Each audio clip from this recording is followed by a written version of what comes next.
आज के सेशन में डिस्कस करेंगे हॉस्पिटल कार्ड इन्फेक्शन के बारे में। आज के सेशन में देखेंगे हॉस्पिटल कार्ड इन्फेक्शन क्या होता है, और इस सेशन में देखेंगे कि हमें हॉस्पिटल इन्फेक्शन कैसे फैलता है, उससे क्या क्या रीजंस है। हम देखते हैं आगे आज का सेशन। सबसे पहले definition. It also refers to health care associated infections, hospital acquired infection and nosocomial infection. हमारा जो हॉस्पिटल का इन्फेक्शन होता है इसे हम हेल्थ केयर एसोसिएटेड इन्फेक्शन भी बोलते हैं और इसे इन्फेक्शन भी बोलते हैं। It is defined as those infections which occur among patients admitted in hospital and manifest after 48 hours of stay and are neither present nor incubating at time of hospital admission. हाँ, नोजोकॉम infection का मतलब होता है वो infection जो patient में hospital के time पर नहीं प्रेजेंट थे, लेकिन एडमिशन होने के 48 आवर्स बाद उसके सिम्टम प्रेजेंट होना चालू हुए हैं, उसे हम बोलते हैं नोजोकॉम इन्फेक्शन। ठीक है, इसीलिए हम इसे हेल्थ केयर एसोसिएटेड इन्फेक्शन या हॉस्पिटल एक्वायर्ड इन्फेक्शन भी बोलते हैं, क्योंकि ये इन्फेक्शन पेशेंट को हॉस्पिटल में आने के बाद हुआ है। ठीक है, और नोजोकॉम इन्फेक्शन जो वर्ड है वो हमारा दो ग्रीक वर्ड से बना। पहला नोजोस का मतलब होता है डिजीज, और सेकंड कोमियन जिसका मतलब होता है हॉस्पिटल। ठीक है, हम आगे देखते हैं। हम देखते हैं टाइप्स ऑफ हॉस्पिटल इन्फेक्शन। इसमें हमारा सबसे पहला आएगा skin and soft tissue infection, post surgical and non surgical infection. मतलब कि इसमें हमारा जो स्किन सॉफ्ट टिश्यू इन्फेक्शन होते हैं ये मेनली हमारे सर्जरी के बाद में या नॉन सर्जिकल इन्फेक्शन में भी हो जाते हैं। ठीक है, कोई इन्फेक्शन बॉडी में प्रेजेंट हो वहाँ पे भी होने के चांसेस होते हैं। अगला है urinary tract infection, urinary catheterization. हमारा जो यूरिनरी ट्रैक्ट इन्फेक्शन होते हैं मेनली हमारा कैथेटराइजेशन की वजह से होने के सबसे ज़्यादा मेजर चांसेस होते हैं। थर्ड है रेस्पिरेटरी इन्फेक्शन। इसमें मेनली हमारे तीन होते हैं, aspiration, nosocomial pneumonia and ventilator associated pneumonia.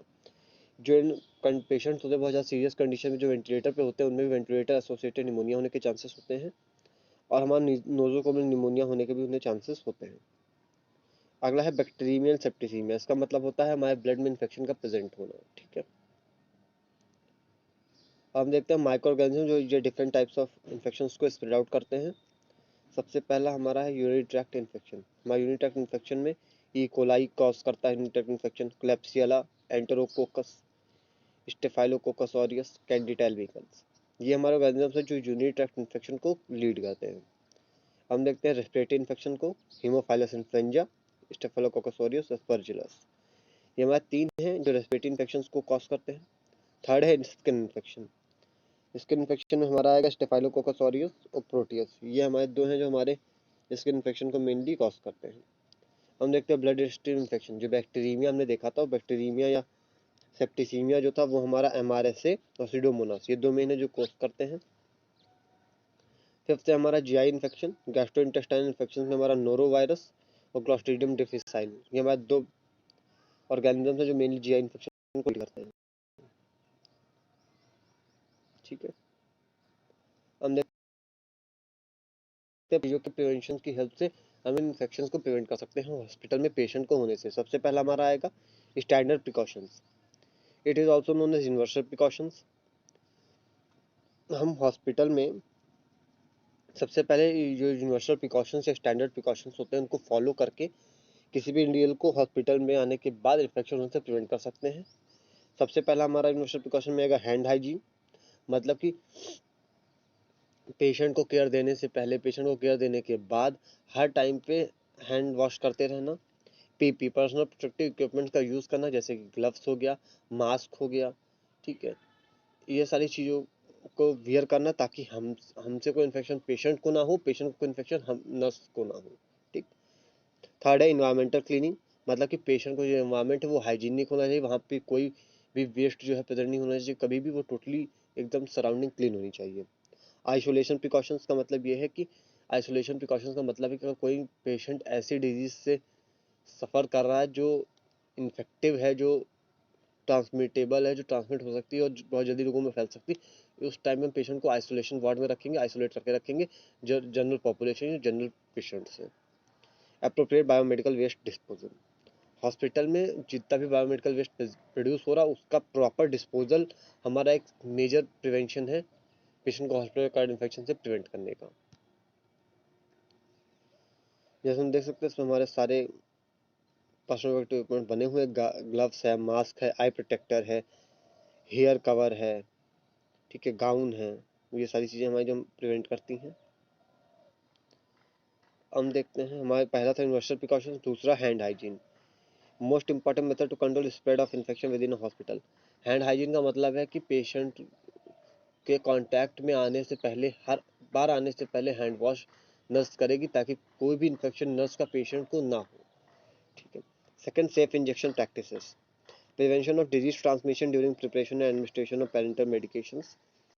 Safe injection practices का मतलब है कि पेशेंट को मेडिकेशंस देते समय उसकी जो यूज़, हम इंजेक्शन यूज़ कर रहे हैं, जो सिरिंज यूज़ कर रहे हैं, उसके थ्रू कोई इन्फेक्शन उसे ना हो जाए। ठीक है। यहाँ पे एसेप्टिक टेक्निक का यूज़ करना, 1 सिरिंज फॉर 1 पेशेंट, हर एक पेशेंट के लिए 1 सिरिंज यूज़ होगी, और किसी भी सिरिंज को हम रीयूज़ नहीं करेंगे, उसे एक बार यूज़ करने के बाद हम डिस्पोज ऑफ कर देंगे, और हम डिस्पोजेबल सिरिंजेस को ही मेनली यूज़ करेंगे, जिनको एक बार यूज़ करने के बाद हम डिस्पोज ऑफ कर सकें। ठीक है। अगला है मेडिकल इक्विपमेंट्स। इक्विपमेंट में भी रीयूजेबल और single use. Reusable equipment should be cleaned, disinfected और sterilized appropriately before using it on another patient. Medical equipments का मतलब है कि जो मेडिकल मशीन्स वगैरह है, जो हम कई सारे पेशेंट पे यूज़ कर रहे हैं, जो रीयूजेबल है, तो उन्हें हम हर एक पेशेंट पे यूज़ करने से पहले उसे क्लीन करेंगे, तब हम नए पेशेंट पे अप्लाई करेंगे। ठीक है। और जो सिंगल यूज़ डिवाइसेस है, उनको हम यूज़ करने के बाद डिस्पोज ऑफ कर देंगे। हम देखते हैं रोल ऑफ नर्स। यहाँ पर हम देखेंगे कि हॉस्पिटल का इन्फेक्शन को प्रिवेंट करने में रोल ऑफ नर्स का क्या रोल है। सबसे पहला, सीनियर नर्सिंग एडमिनिस्ट्रेटर का क्या रोल होगा यहाँ पे। Participate in infection control committee, training programme, development of nursing technique, supervise the implementation of techniques, monitoring of nursing staff to policies. ठीक है, ये हमारे सीनियर नर्सिंग एडमिनिस्ट्रेटर का रोल था। अब nurse in charge of ward, maintain hygiene consistent with hospital policies, मतलब कि ward का जो हाइजीन है उसे मेंटेन रखना हॉस्पिटल पॉलिसीज के अकॉर्डिंग। मॉनिटरिंग एसेप्टिक टेक्निक्स, मतलब हर एक टाइम पे एसेप्टिक टेक्निक्स को फॉलो करना। इन पेशेंट, इनिशिएटिंग पेशेंट आइसोलेशन, अगर कोई पेशेंट किसी इन्फेक्शन से है जिसको जो ट्रांसमिट हो सकता है, उसको, उस पेशेंट को आइसोलेट करके रखना। Proper segregation and waste disposal, मतलब जो हमारा वेस्ट प्रोड्यूस हो रहा है उसका प्रॉपर सेग्रीगेशन और डिस्पोजल होना चाहिए। Maintaining safe and adequate supply of ward equipment and drugs, limiting patient exposure to infections. हम देखते हैं nurse in-charge of ICC team, identify nosocomial infection, training of personal, मतलब जो हेल्थ हॉस्पिटल में या वार्ड में नर्सेस हैं उनकी training. Surveillance of hospital infection, मतलब टाइम टू टाइमली हॉस्पिटल का सर्वे होना चाहिए। Outbreak investigation, hospital waste management, expert advice to staff and other hospital program, compliance with local and government regulation, मतलब कि जो गवर्नमेंट रेगुलेशंस बनाए हैं, government ने रूल्स रेगुलेशंस, वो सारे फॉलो होने चाहिए। ठीक है। हमने आज के सेशन में डिस्कस किया हॉस्पिटल इन्फेक्शन के बारे में, जिसे नोजोकॉमियल इन्फेक्शन भी बोलते हैं, और उसका एक और नाम है हेल्थ केयर एसोसिएटेड इन्फेक्शन। हम इसे हेल्थ केयर एसोसिएटेड इन्फेक्शन या हॉस्पिटल केयर इन्फेक्शन इसलिए बोलते हैं क्योंकि ये वो इन्फेक्शन होता है जो पेशेंट को हॉस्पिटल में एडमिट होने के बाद हो जाता है, और उसके सिम्टम 48 आवर्स के बाद प्रेजेंट होते हैं या हमें देखने को मिलते हैं। ठीक है। हमने देखा कि उसके कई टाइप्स होते हैं। हमारे skin and soft tissue infection होता है। ठीक है, हमने उसके कई और टाइप भी देखे, उसका हमने उसके कॉजेज देखे, हमने उसका प्रिवेंशन देखा। आज का सेशन यहीं पे एंड करते हैं। Thank you.